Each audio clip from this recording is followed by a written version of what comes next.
when your mom or a teacher says required reading, your brain kind of shuts down and goes, nah, right?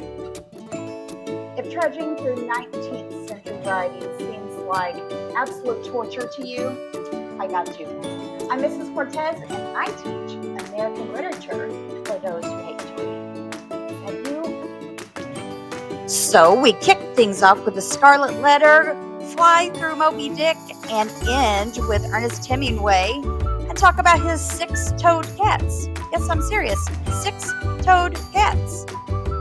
But instead of painful lectures, we're going to read Manga Classics. Yes, manga, anime.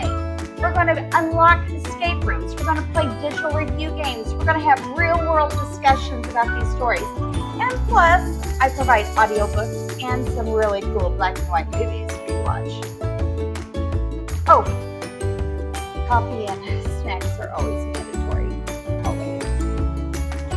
So my friends, let's knock out that English credit that you have to have your transcript. Come hang out with me and we'll do American literature together. It won't be that bad.